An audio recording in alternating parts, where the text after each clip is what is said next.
অনুকূল পরিবেশ না হলে ভারত সফরে যাচ্ছেন না প্রধানমন্ত্রী। হাসিনাকে দ্রুত প্রত্যর্পণ সহ দিল্লিকে 2 শর্ত ঢাকার। ওমরা ভিসা 1 বছর কার্যকর থাকলেও প্রতিবার ভ্রমণের আগে প্যাকেজ বুকিং ও পারমিট বাধ্যতামূলক। সৌদিতে থাকতে পারবে সর্বোচ্চ 90 দিন। এবং কুয়েতে ভিজিট ভিসা থেকে রেসিডেন্স বা ওয়ার্ক ভিসায় রূপান্তরে অভিবাসীদের আগ্রহ। শর্ত ও যোগ্যতা সম্পর্কে নিশ্চিত হওয়ার পরামর্শ। স্বাগত প্রবাসী সংবাদের সঙ্গে আছি আমি আসিফ সামাদ। দেখছিলেন বিআরবি কেবল সংবাদ শিরোনাম। প্রধানমন্ত্রী তারেক রহমানের ভারত সফরের অনুকূল পরিবেশ নেই বলে মনে করছে ঢাকা। সেই অনুকূল পরিবেশ সৃষ্টির জন্য ভারতে পালিয়ে যাওয়া সাবেক প্রধানমন্ত্রী শেখ হাসিনার প্রত্যর্পণ ত্বরান্বিত করা এবং ওসমান হাদির খুনিদের বাংলাদেশে হস্তান্তরের শর্ত দেওয়া হয়েছে। পররাষ্ট্র মন্ত্রণালয়ের ব্রিফিংয়ে এই কথা জানান মুখপাত্র AKM শহীদুল করিম। না হইয়া অনুরাগ বা বিরাগের বশে প্রধানমন্ত্রী তারেক রহমানের নেতৃত্বে বাংলাদেশে নির্বাচিত সরকার ক্ষমতায় আসার পর ঢাকা দিল্লি দুই পক্ষই সম্পর্ক উন্নয়নের চেষ্টা করে আসছে। আগামী মাসে ব্রিক্স সম্মেলনে অংশ নিতে তারেক রহমানকে আমন্ত্রণ জানিয়েছে দিল্লি। তার আগে চলতি মাসেই তারেক রহমানের দ্বিপাক্ষিক সফরের লক্ষ্যে দুদেশের পররাষ্ট্র মন্ত্রণালয়ের মধ্যে দফায় দফায় যোগাযোগ চলছে। তবে ভারতে অবস্থানরত শেখ হাসিনাকে সম্প্রতি অনলাইনে সংবাদ সম্মেলন করার সুযোগ করে দেয়ায় তীব্র অসন্তুষ্ট ঢাকা। ওই ঘটনা বাংলাদেশের সরকার প্রধানের ভারত সফরের অনুকূল পরিবেশ বিনষ্ট করেছে বলে মন্তব্য করেছেন পররাষ্ট্র মন্ত্রণালয়ের মুখপাত্র। প্রধানমন্ত্রী তারেক রহমানের ভারত সফরের সম্ভাব্যতা ঘিরে দুই দেশের মধ্যে আলোচনা চলছিল। তবে নয়াদিল্লিতে গণহত্যা ও মানবাধিকার লঙ্ঘনের দায়ে অভিযুক্ত শেখ হাসিনার সংবাদ সম্মেলন সেই প্রক্রিয়াকে বাধাগ্রস্ত করে। আমরা মনে করি এই সফরের জন্য একটি অনুকূল পরিবেশ সৃষ্টি করা প্রয়োজন। তারেক রহমানের ভারত সফর হতে হলে আগে অনুকূল পরিবেশ সৃষ্টির কথা বলছে পররাষ্ট্র মন্ত্রণালয়। এজন্য হাসিনার প্রত্যর্পণে দ্রুত পদক্ষেপ নিতে এবং হাদির অভিযুক্ত ঘাতকদের বাংলাদেশের হাতে তুলে দিতে ভারত সরকারকে বার্তা দিয়েছে ঢাকা। আমরা ভারতীয় কর্তৃপক্ষকে প্রত্যর্পণ চুক্তি অনুযায়ী অনুরোধ জানিয়েছি যে দণ্ডপ্রাপ্ত আসামি শেখ হাসিনা ও শহীদ ওসমান হাদির খুনিসহ অভিযুক্ত আসামিদের যেন বাংলাদেশের কাছে হস্তান্তর করা হয়। বাংলাদেশ ফার্স্ট নীতি অনুসরণ করে প্রতিবেশী সহ অন্যান্য দেশের সাথে বন্ধুত্বপূর্ণ দ্বিপাক্ষিক সম্পর্ক জোরদার করা হবে বলেও জানান তিনি। বদরুল আলম শাওন, নিউজ 24, ঢাকা। শেখ হাসিনাকে বাংলাদেশে ফেরত পাঠানোর ঢাকার অনুরোধের চূড়ান্ত সিদ্ধান্ত নেবে ভারতের আদালত। রোববার ভারতীয় শীর্ষ কর্মকর্তাদের বরাতেই তথ্য জানিয়েছে ইন্ডিয়ান এক্সপ্রেস। প্রতিবেদনে বলা হয়েছে, হাসিনার বিরুদ্ধে বাংলাদেশে যেসব অপরাধের অভিযোগ রয়েছে সেগুলো ভারতীয় আইনেও অপরাধ কিনা তা যাচাই হবে। 2024 সালের অভ্যুত্থানে ক্ষমতাচ্যুত হওয়ার পর থেকে ভারতে অবস্থান করছেন শেখ হাসিনা। সৌদি আরবের নতুন মাল্টিপল এন্ট্রি ওমরা ভিসা 365 দিন পর্যন্ত বৈধ থাকলেও প্রতিবার দেশটিতে প্রবেশের আগে অনুমোদিত সার্ভিস প্যাকেজ বুকিং এবং ওমরা পারমিট নেওয়া বাধ্যতামূলক করা হয়েছে। সৌদি আরবের হজ ও ওমরা মন্ত্রণালয়ের তথ্য অনুযায়ী ভিসাধারীদের প্রতিবার সৌদি আরবে যাওয়ার আগে নুসুক প্ল্যাটফর্মের মাধ্যমে অনুমোদিত সেবা প্রদানকারীর কাছ থেকে সার্ভিস প্যাকেজ কিনতে হবে। পাশাপাশি নুসুক এক ব্যবহার করে ওমরা পারমিট সংগ্রহ করতে হবে। চলতি বছরের জুলাই চালু হওয়া এই মাল্টিপল এন্ট্রি ওমরা ভিসা ইস্যুর তারিখ থেকে 1 বছর বা 365 দিন পর্যন্ত কার্যকর থাকবে। এ সময়ের মধ্যে ভিসাধারীরা একাধিকবার সৌদি আরবে প্রবেশ করতে পারবেন। তবে পুরো ভিসার মেয়াদে দেশটিতে অবস্থানের মোট সময় 90 দিনের বেশি হতে পারবে না। সৌদি কর্তৃপক্ষ বলছে, নতুন এই ব্যবস্থা ওমরা যাত্রীদের যাতায়াত আরও সহজ করার পাশাপাশি সেবার মান উন্নয়ন এবং তীর্থযাত্রী ব্যবস্থাপনাকে আরও কার্যকর করবে।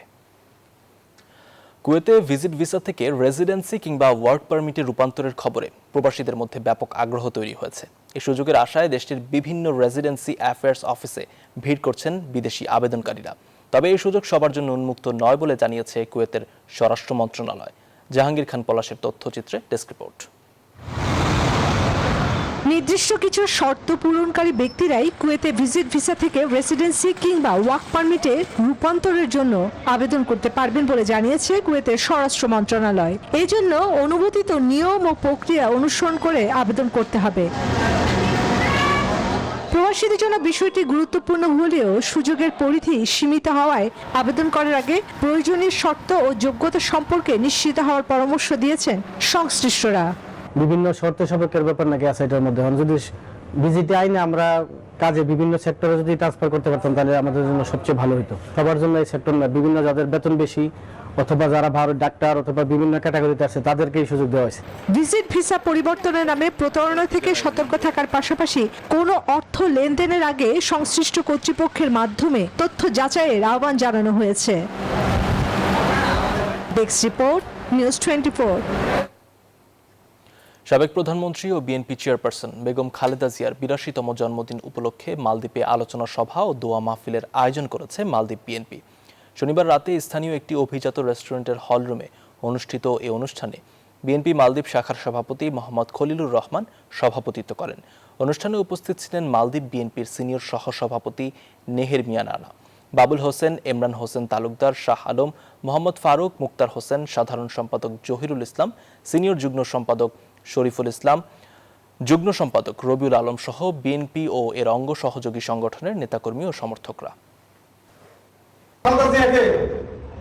মানে নির্যাতন করেছে তারপর উনি শক্তভাবে দেশের যে কাজ চালিয়ে গেছেন, আন্দোলন সংগ্রাম, উনাকে দমিয়ে রাখা যায় নাই। উনি এক কথা বলছে, দেশে অরাজকতা সৃষ্টি করলে আমরা বসে থাকবো না, আমরা রাজপথে থাকবো। আগামী 22 আগস্ট অনুষ্ঠিতব্য রক্তদান কর্মসূচি সফল করতে ওমান বাংলাদেশ সোশ্যাল ক্লাবের উদ্যোগে এক মত বিনিময় সভা অনুষ্ঠিত হয়েছে। সভায় স্বেচ্ছায় রক্তদানের গুরুত্ব তুলে ধরা হয় এবং প্রবাসী বাংলাদেশিদের রক্তদানে আরও বেশি উৎসাহিত করার বিষয়ে আলোচনা করা হয়। পাশাপাশি কর্মসূচিতে ব্যাপক অংশগ্রহণ নিশ্চিত করতে বিভিন্ন পরিকল্পনা গ্রহণ করা হয়। অনুষ্ঠানে সভাপতিত্ব করেন বাংলাদেশ সোশ্যাল ক্লাব ওমানের চেয়ারম্যান আজিমুল হক বাবুল সিআইপি। অনুষ্ঠান সঞ্চালনা করেন ক্লাবের ভাইস চেয়ারম্যান মোহাম্মদ আনোয়ার হোসেন। বিশেষ অতিথি হিসেবে উপস্থিত ছিলেন ক্লাবের পৃষ্ঠপোষক ইফতেখার হাসান চৌধুরী।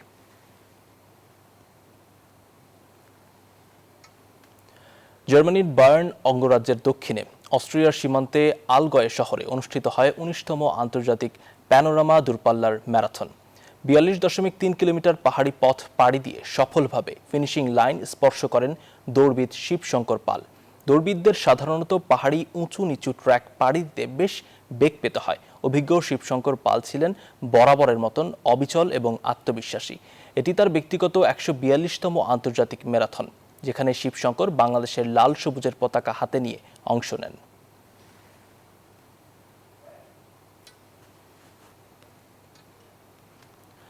জুলাই গণঅভ্যুত্থানের দ্বিতীয় বর্ষপূর্তি উপলক্ষে ফ্রান্সে অনুষ্ঠিত হয়েছে France Bangladesh journalist association FBG এর জুলাই ডায়ালগ।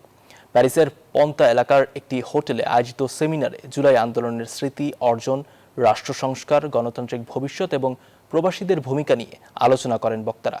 একই সঙ্গে আন্দোলনের অর্জনকে টেকসই করতে জুলাই সনদ বাস্তবায়নের উপর গুরুত্বারোপ করা হয়। সেমিনারে প্রবাসী বাংলাদেশিদের অবদান এবং জুলাই আন্দোলনের সময় ফ্রান্স সহ ইউরোপের গণমাধ্যমের ভূমিকা নিয়েও আলোচনা করা হয়।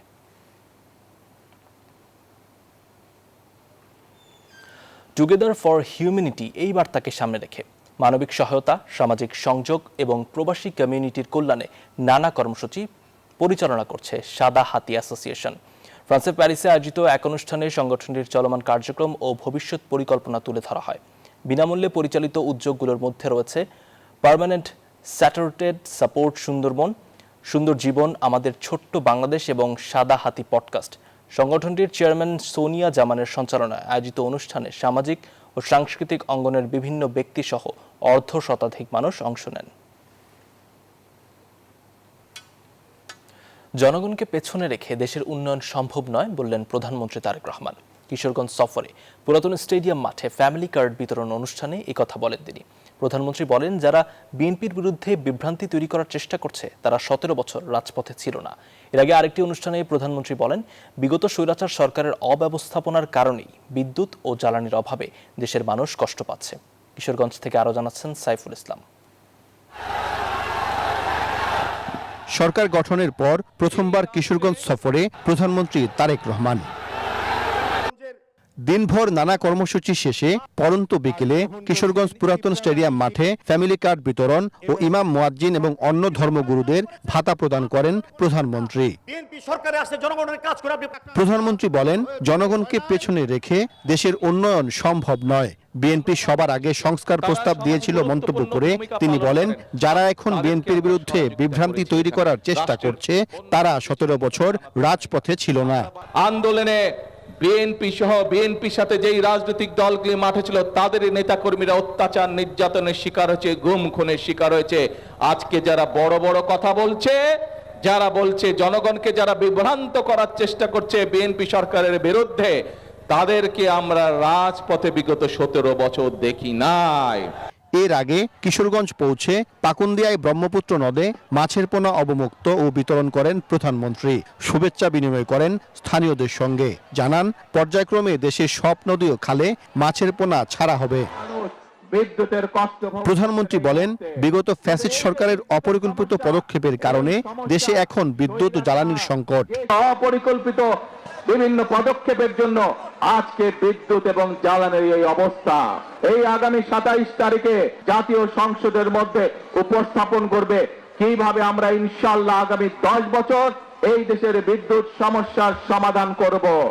এরপর কটিয়াদী উপজেলায় কার্প হ্যাচারি কমপ্লেক্স পরিদর্শন করেন প্রধানমন্ত্রী। পরে কটিয়াদী আচমিতা জর্জ ইনস্টিটিউশন মাঠে জাতীয় মৎস্যপক্ষ 2026-এর উদ্বোধন ও পুরস্কার বিতরণী অনুষ্ঠানে যোগ দেন। প্রধানমন্ত্রী জানান, মৎস্য চাষীদেরকেও কৃষক কার্ড প্রদান করা হবে। মৎস্য চাষীদেরকে কৃষক কার্ডের আওতায় আনা হবে। 20 কোটি মানুষের 40 কোটি হাতকে দেশ গঠনের কাজে লাগানোর আহ্বান জানান প্রধানমন্ত্রী। 12 ফেব্রুয়ারির নির্বাচনে নিরঙ্কুশ বিজয়ের মাধ্যমে সরকার গঠনের পর 6 মাস পূর্ণ করল বিএনপি সরকার। এই সময়ের মধ্যে ফ্যামিলি কার্ড, কৃষক কার্ড সহ বেশ কিছু নির্বাচনী প্রতিশ্রুতি বাস্তবায়ন করেছে সরকার। আগামী দিনে বাকি সব নির্বাচনী ওয়াদা পূরণে দেশবাসীর সহযোগিতা চাইলেন প্রধানমন্ত্রী তারেক রহমান। সাইফুল ইসলাম, নিউজ 24, কিশোরগঞ্জ। জনদুর্ভোগ ও ব্যর্থতা আড়াল করতেই প্রধানমন্ত্রী বিরোধীদের ওপর দায় চাপাচ্ছেন বলে অভিযোগ করেছেন জামায়াতের সেক্রেটারি জেনারেল মিয়া গোলাম পরোয়ার। রবিবার সন্ধ্যায় জ্বালানি সংকট ও উদ্ভূত পরিস্থিতি নিয়ে মগবাজারে দলের কার্যালয়ে জরুরি সংবাদ সম্মেলনে তিনি এই কথা বলেন। বিদ্যমান জ্বালানি সংকট নিরসনে বিরোধী দলের পরিকল্পনা গত 21 মে থেকেই সরকারের কাছে আছে বলে দাবি করেন তিনি। বিরোধী দলের 10 দফা এবং সংসদীয় বিশেষ কমিটির 12 দফাকে সামনে রেখে যৌথ বাস্তবায়ন কাঠামো তৈরির আহ্বানও জানান মিয়া গোলাম পরোয়ার।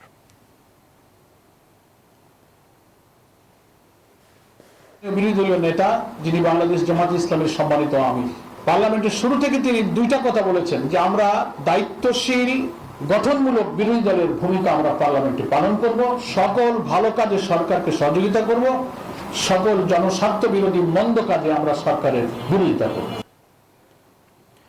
দেশের স্বার্থ বিক্রি করে ক্ষমতায় টিকে থাকার প্রবণতা গণতান্ত্রিক সরকার প্রতিষ্ঠার মাধ্যমে বিলুপ্ত হয়েছে বলে জানিয়েছেন অর্থ ও পরিকল্পনা মন্ত্রী আমির খসরু মাহমুদ চৌধুরী। বিকেলে বাংলাদেশ প্রকৌশল বিশ্ববিদ্যালয়ে আয়োজিত জুলাই গণঅভ্যুত্থান শীর্ষক সভায় 1971, 1990 ও 2024 সালের আকাঙ্ক্ষা বাস্তবায়নে সবাইকে ঐক্যবদ্ধ হওয়ার আহ্বান জানান তিনি। অন্যদিকে অনুষ্ঠানে ক্রীড়া প্রতিমন্ত্রী আমিনুল হক মন্তব্য করেন, জুলাই গণঅভ্যুত্থান কোনো নির্দিষ্ট ব্যক্তির নয়, তবে একটি দল এটি নিয়ে ব্যবসা করছে। এই জুলাই কোনো দলের না, এই জুলাই আমাদের বাংলাদেশের সবার অর্জন। বাংলাদেশের স্বার্থের বিরুদ্ধে, বাংলাদেশের স্বাধীনতা সার্বভৌমত্বের বিরুদ্ধে কোনো কিছু করার কোনো সুযোগ নেই। বেসরকারি পর্যায়ে পরিশোধিত জ্বালানি তেল আমদানির বিষয়ে সরকারের সিদ্ধান্তকে স্বাগত জানিয়েছেন Bangladesh oil and gas workers ফেডারেশনের মহাসচিব মোহাম্মদ ইয়াকুব। এ বিষয়ে প্রধানমন্ত্রীর সিদ্ধান্তের উপর তাদের পূর্ণ আস্থা রয়েছে এবং এতে তাদের কোনো আপত্তি নেই বলেও জানান তিনি। দুপুরে জ্বালানি খাতের শ্রমিক কর্মচারীদের হয়রানি বন্ধ এবং বিভিন্ন দাবি আদায়ের লক্ষ্যে চট্টগ্রামে বিক্ষোভ মিছিল ও সমাবেশে এই মন্তব্য করেন তিনি। বিস্তারিত ডেস্ক রিপোর্টে। দেশের জ্বালানি চাহিদা পূরণে সরকারি ব্যবস্থার পাশাপাশি বেসরকারি পর্যায়ে পরিশোধিত জ্বালানি তেল আমদানির বিষয়টি নিয়ে চলছে আলোচনা। এরই মধ্যে এ বিষয়ে নিজেদের অবস্থান পরিষ্কার করেছে জ্বালানি খাতের শ্রমিক সংগঠন। বাংলাদেশ অয়েল অ্যান্ড ওয়ার্কার্স ফেডারেশনের মহাসচিব ও জেওসিএল লেবার ইউনিয়নের সাধারণ সম্পাদক মোহাম্মদ ইয়াকুব বলেন, জনগণের ভোটে নির্বাচিত সরকারের প্রধানমন্ত্রী তারেক রহমানের ঘোষিত সবার আগে বাংলাদেশ নীতিকেই প্রাধান্য দিতে হবে জ্বালানি আমদানির ক্ষেত্রেও। প্রধানমন্ত্রীর দেশের স্বার্থ রক্ষার যে সিদ্ধান্ত নিচ্ছে সেই সিদ্ধান্তের প্রতি আমাদের অবশ্যই সমর্থন রয়েছে। তার মতে বেসরকারি পর্যায়ে পরিশোধিত জ্বালানি তেল আমদানির সিদ্ধান্ত নেওয়ার আগে দেশের স্বার্থ ও জনগণের কল্যাণের পাশাপাশি জ্বালানি খাতের শ্রমিক কর্মচারীদের অধিকারও বিবেচনায় নেওয়া প্রয়োজন। এমন সিদ্ধান্ত নিতে হবে যাতে এই দেশের জনগণ আমরা ক্ষতিগ্রস্ত না হয় এবং এই সেক্টরটা যাতে আমরা ক্ষতিগ্রস্ত না হই। এদিকে জ্বালানি খাতের শ্রমিক কর্মচারীদের হয়রানি বন্ধ এবং বিভিন্ন দাবি আদায়ের লক্ষ্যে চট্টগ্রামে সমাবেশ করেছে Bangladesh oil and workers federation. সমাবেশে বক্তারা শ্রমিকদের হয়রানি বন্ধ, অধিকার নিশ্চিত এবং জ্বালানি খাতের স্বার্থ সংশ্লিষ্ট বিষয়ে শ্রমিক প্রতিনিধিদের মতামত বিবেচনার দাবি জানান। Desk report, news 24। চূড়ান্ত পর্যায়ে রয়েছে সরকারি কর্মচারীদের নতুন পে স্কেল। যে কোনো সময় আসবে ঘোষণা, এবছরই বাস্তবায়ন জানান প্রধানমন্ত্রীর মুখ্য সচিব ABM আব্দুস সাত্তার। এদিকে এর ফলে অর্থনীতির ওপর আসা চাপ, কর্মসংস্থান ও উৎপাদন বৃদ্ধি করে মোকাবেলা করা হবে বলেও জানান তিনি। 6 মাসে সরকারের অর্জন ইতিবাচক হলেও অর্থনীতি পুনরুদ্ধারকেই মূল চ্যালেঞ্জ হিসেবে দেখছেন মুখ্য সচিব। দেশে বর্তমানে সরকারি কর্মকর্তা কর্মচারীর সংখ্যা প্রায় 18 লাখ। সবশেষ 2015 সালে এই কর্মচারীদের জন্য পে স্কেল দেওয়া হয়েছিল। এরপর 11 বছরে মূল্যস্ফীতি বাড়লেও বৃদ্ধি পায়নি সরকারের এই কর্মকর্তা কর্মচারীদের বেতন ভাতা। ফলে দীর্ঘদিন ধরেই প্রশাসনের মধ্যে এ নিয়ে দানা বেঁধেছে ক্ষোভ। সার্বিকভাবে এদিকে 6 মাস আগে দেশের অর্থনীতির দায়িত্ব নিয়ে আমির খুসরো মাহমুদ চৌধুরী প্রশাসনের কর্মচারীদের জন্য পে স্কেলের ঘোষণা দিয়েছিলেন। এরপর থেকেই শুরু অপেক্ষার পালা। এর মাঝেই রবিবার প্রধানমন্ত্রীর মুখ্য সচিব ABM আব্দুস সাত্তার সচিবালয়ে সাংবাদিকদের জানান, শিগগিরই ঘোষণা হচ্ছে পে স্কেল বাস্তবায়ন হবে এবছরের মধ্যেই। পে স্কেল তো বিবেচনাধীন আছে এবং গভর্নমেন্টের কমিটমেন্ট আছে, এটা আমরা বাস্তবায়ন করব। চূড়ান্ত পর্যায়ে আছে, যে কোনো মুহূর্তে পে স্কেল ঘোষণা হতে পারে। বিগত সরকার 11 বছর যাবৎ কোনো পে স্কেল ঘোষণা করেনি, যার ফলে এই 18 লক্ষ কর্মকর্তা কর্মচারীদের আমরা চাপের মধ্যে আছি।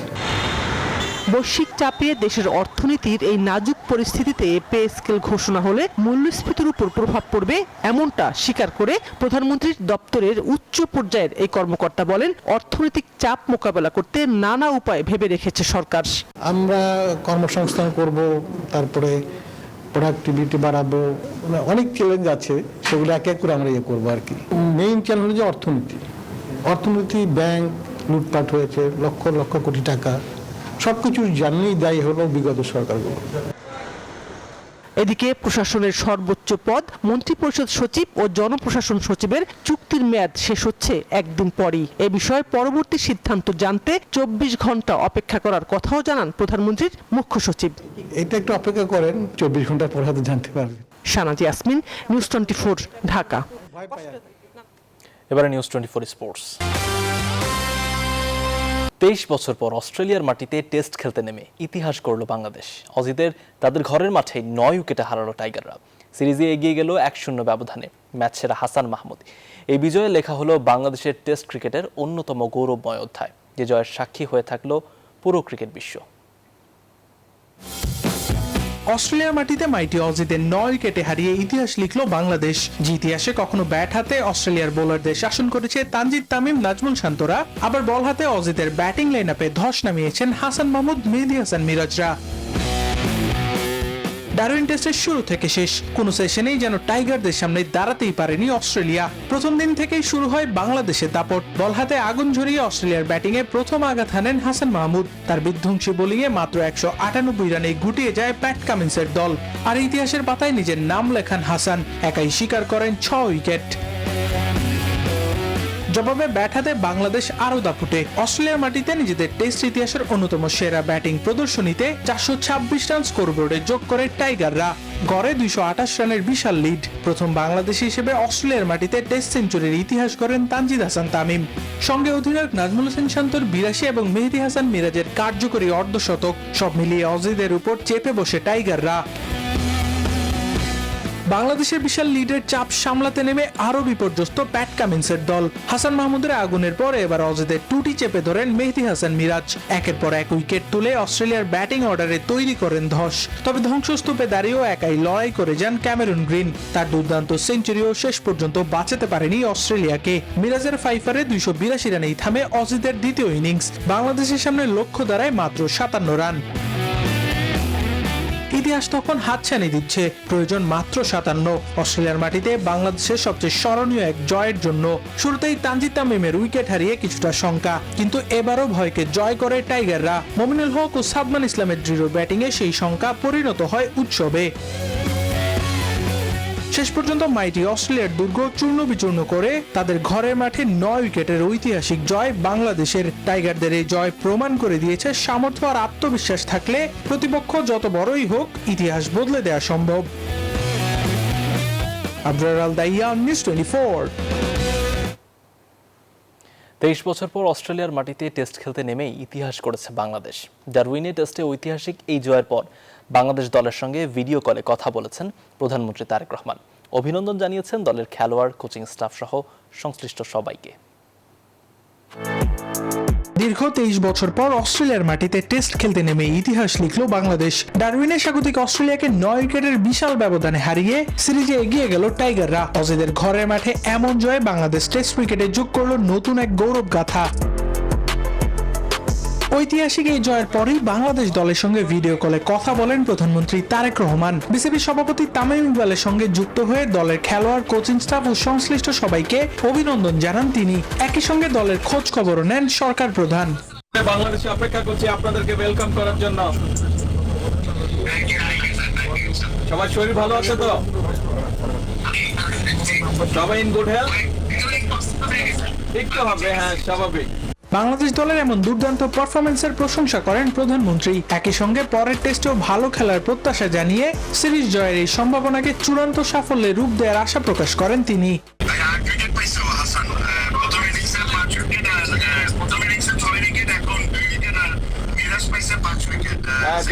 দেখলাম নিউজে। Excellent excellent.